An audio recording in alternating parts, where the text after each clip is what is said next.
Siap Bu. Siap Bu, siap.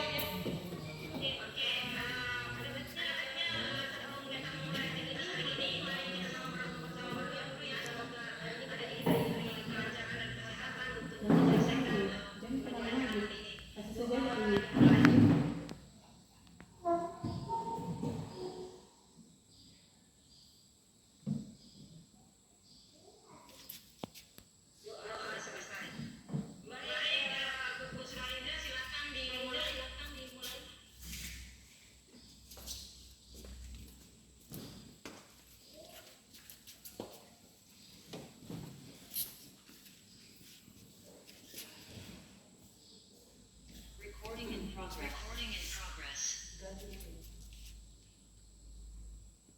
Oke, saya mulai ya Bu. Ya, silakan.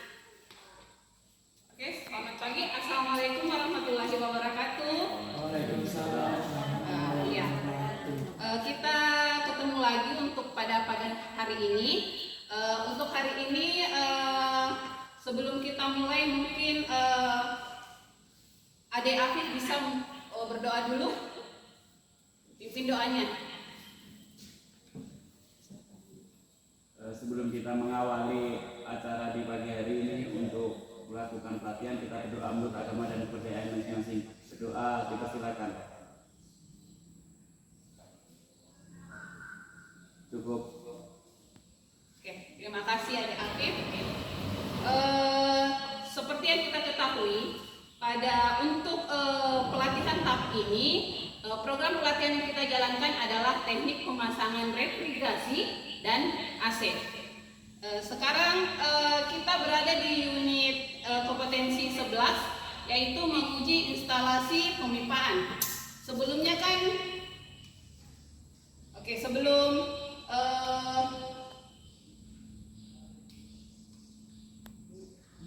sebelum saya mulai, ada baiknya mungkin saya memperkenalkan diri dulu ya, memperkenalkan diri. Mungkin ada yang sudah kenal, tapi ada beberapa mungkin yang baru bertemu saya, mengingat saya untuk jurusan refrigerasi itu kita ada partner tim instruktur. Jadi saya itu Ibu Sulharida, bisa dipanggil Bu Sul dan Ibu Rida, ya. Alamat saya itu di BTN Mangga 3 Permai, Dayak, Makassar. Jadi saya itu tiap hari bolak-balik Pangkep Makassar. Pendidikan terakhir saya itu S1 Pendidikan Teknik Elektro. Terus email dan nomor HP-nya silahkan dilihat sendiri.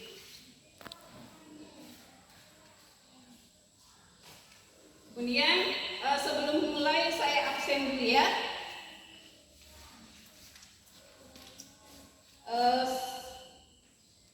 Pertama itu Ibu Fatmawati. Hadir. Iya.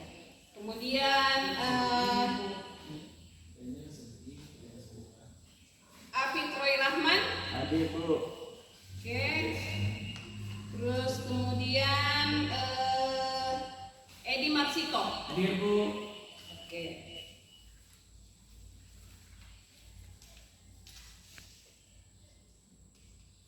Di semua unit kompetensi, apapun itu sebenarnya unit kompetensi K3 itu ada unit kompetensi tersendiri. Tetapi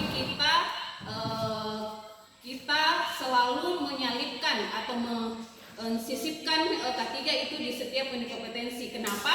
Karena apapun itu baik dalam kegiatan di ruangan teori maupun praktek, baik untuk pengetahuan atau keterampilan, itu semua pasti berhubungan dengan K3 karena kita berada di lembaga ketenagakerjaan. Ya, jadi K3 itu merupakan sesuatu yang sangat diutamakan karena itu adalah landasan pokok untuk proses pengajaran, baik itu di dalam ruangan maupun di luar ruangan. Ya, jadi jangan lupakan apapun program pelatihan unit kompetensinya itu harus tetap memperhatikan K3. Ya. Ini adalah gambaran sesuai dengan jurusan kita. Itu refrigerasi, yang berhubungan refrigerasi. Tentu saja itu di dalam jurusan, semua jurusan itu pasti memiliki potensi-potensi bahaya, ya. Oke. Ini sekarang materi kita untuk unit kompetensi menguji instalasi pemipaan. Dengan kode unit itu F43RAC 01 011 1. Ini map pelatihannya kita. Jadi program pelatihan kita itu teknik pemasangan refrigerasi dan AC, atau biasa kita singkat dengan RAC. Ya, ini nama programnya. Terus sekarang kita ada di unit kompetensi 11, yaitu menguji instalasi pemipaan. Sebelumnya kan kalian sudah pelajari kompetensi-kompetensi sebelumnya kan? Ya, ini sekarang kita ada di kompetensi ini. Terus dalam unit kompetensi itu ada beberapa elemen kompetensi. Sekarang kita ada di elemen kompetensi menyiapkan pekerjaan uji tekan. Ya, menyiapkan pekerjaan unit uji tekan itu ada beberapa KUK-nya atau kriteria unjuk kerjanya. Pertemuan yang sebelumnya mungkin instruktur sebelumnya itu dia menjelaskan KUK 1.2, ya, 1.1. Sekarang saya itu menjelaskan untuk KUK 1.2, yaitu potensi bahaya yang akan terjadi diidentifikasi sesuai dengan kebutuhan.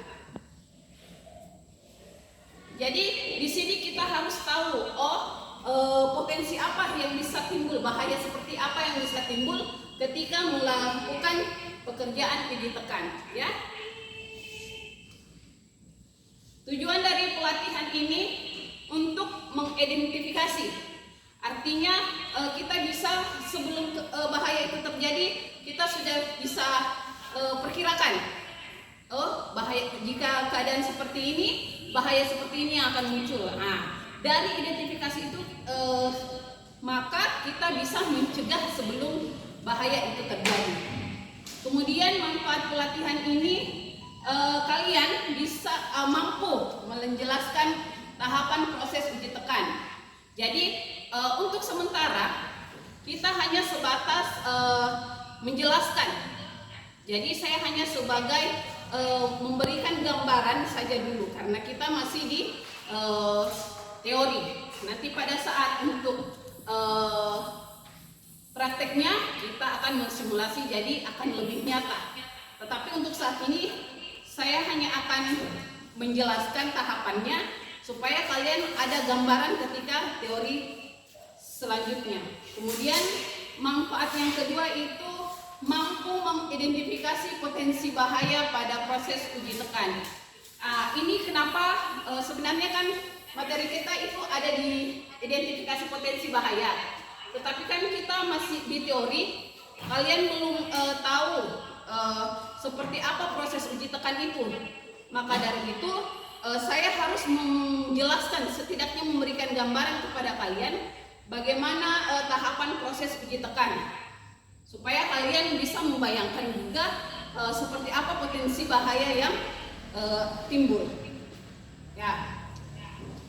Kemudian ini adalah gambaran atau rangkaian pada saat proses uji tekan. Nah, sesuai dengan kita jurusan kita yang kita akan uji tekan itu adalah unit pendinginnya, ya. Di unit pendingin ini rangkaiannya dia ada yang tahu ini alat apa? Nggak tahu Bu. Apa Mas? Apa Pak Edi? Nggak tahu Bu, tapi di situ ditulis manifold gauge. Oh, ini adalah manifold. Oh, mungkin kalian belum diperlihatkan ya? Belum. Belum ya? Oke, terus kemudian regulator nitrogen, dan ini adalah tabung nitrogennya. Kemudian ini unit pendingin yang akan kita uji tekanannya. Kenapa kita perlu menguji tekanan dari suatu unit pendingin? Karena untuk mengetahui keandalan dari sistem kerja dari unit pendingin tersebut. Karena untuk melakukan uji tekan untuk mendeteksi apakah ada kebocoran. Karena jika ini terjadi kebocoran, bisa saja kerjanya tidak maksimal. Nah, ini manifold harus dipasangkan. Tetapi sebelum manifold terpasang, ini harus dalam keadaan sudah terpasang. Jangan sampai ini tidak terpasang ya. Misalnya kalau memang ini outdoornya sudah terpasang, baru kita bisa. Kemudian memasang manifold disambungkan sesuai dengan rangkaiannya seperti ini. Selang biru menuju ke unit pendingin, kemudian memasang regulator nitrogen ke tabung nitrogen, kemudian menghubungkannya ke manifold, ya.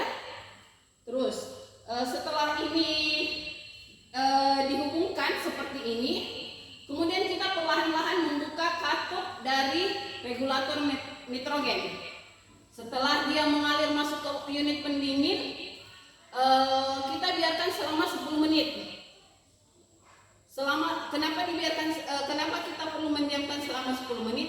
Untuk mengetahui apakah nitrogen yang masuk ke unit pendingin sudah dapat berputar di dalam. Kemudian ketika setelah 10 menit tekanan pada manifold, jarum penunjukan manifold sudah mencapai 160 bar, berarti tidak ada kebocoran.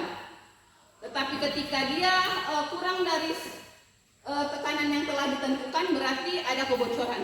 Untuk mendeteksi di mana kebocoran dari instalasi pemipaan ini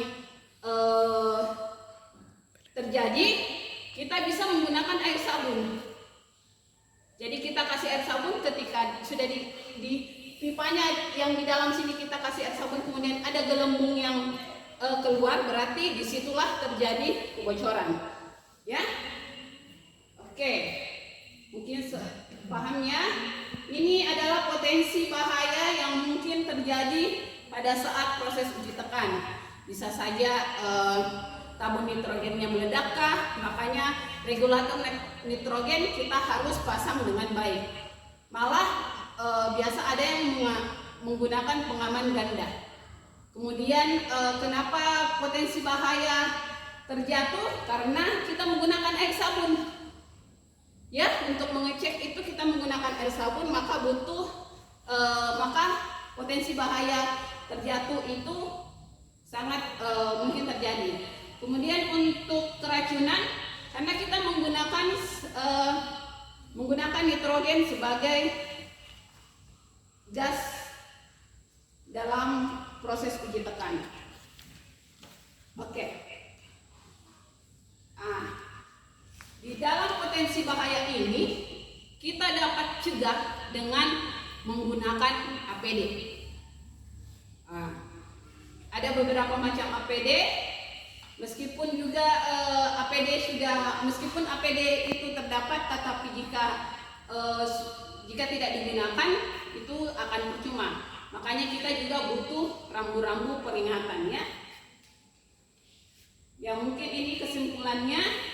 Kita pastikan dulu unit pendingin dalam keadaan kosong dan terpasang, menggunakan APD sebelum memulai proses uji tekan, memasang regulator, memasang manifold, kemudian membuka katup, ya. Kemudian menunggu selama 10 menit, ya, baru katup manifold ke regulator. Kemudian kita ini untuk tahap penyelesaiannya. Oke, sekarang cara mengidentifikasi potensi bahaya tadi sudah, ya.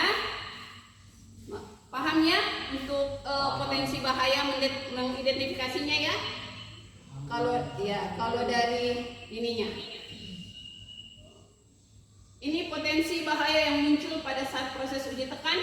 Ada yang bisa mengulang menjelaskan dengan kata-katanya sendiri? Coba Pak Afif. Terima kasih Bu. Yang saya ingat yang pertama mungkin licin tadi, kemudian keracunan, terus yang satu agak lupa Bu. Iya, kalau yang satu mungkin saya bantu ya. Kalau yang satu itu ada teman-teman yang bisa membantu. Yang satunya apa lagi? Ya Bu, Ya, kemungkinan gas bocor Bu. ya. Kalau kemungkinan gas bocor berarti ada ledakan ya. Oke. Terus ya, mungkin saya akan berikan evaluasi ya.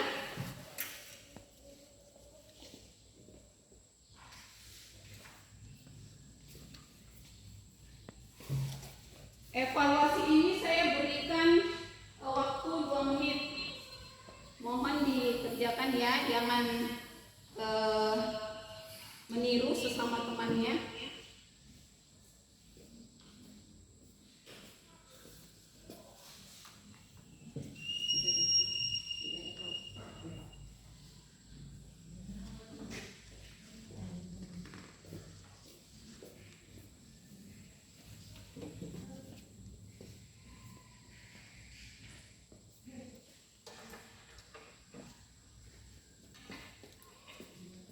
Mudah ya soal evaluasinya ya. Mungkin dalam 2 menit mungkin sudah bisa mengerjakan.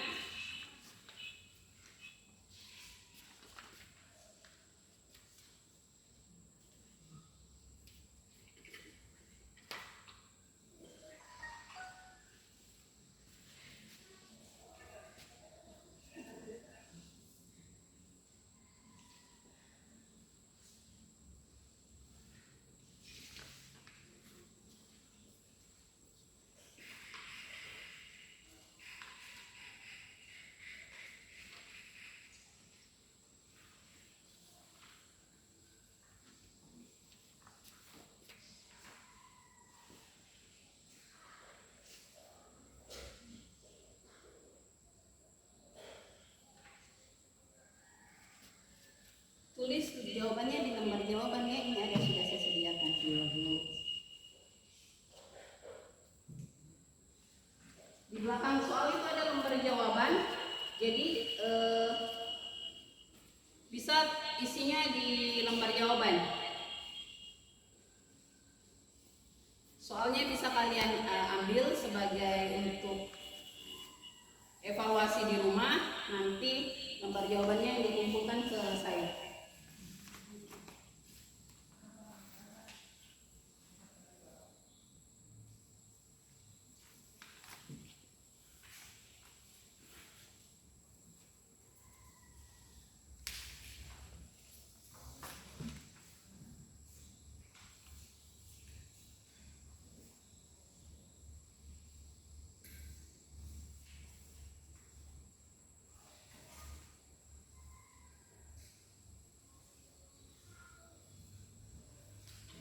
Gimana Bu Fatma? Belum. Sudah Bu. Mas Afif sudah.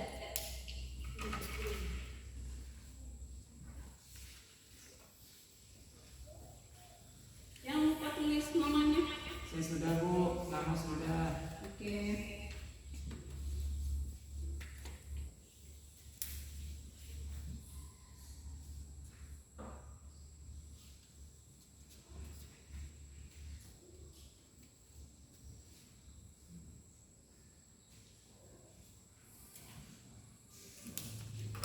Sudah ya?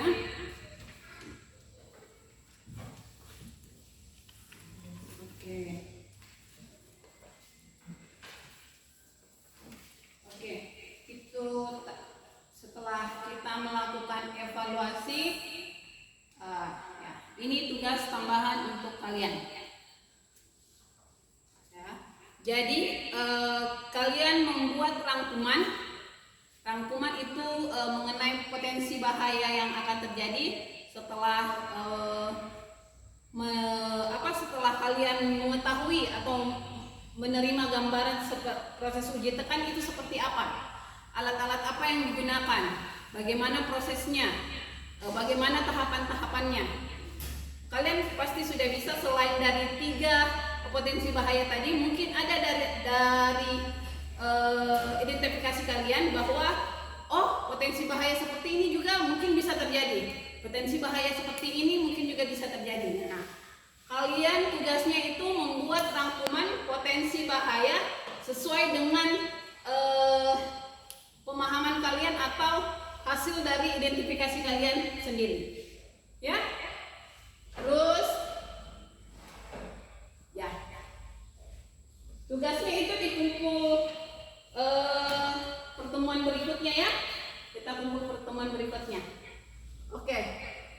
Sebelum kita mengakhiri, saya ingin menyampaikan sebuah motivasi. Jika kamu tidak tahan dengan lelahnya belajar, maka harus tahan dengan perihnya kebodohan.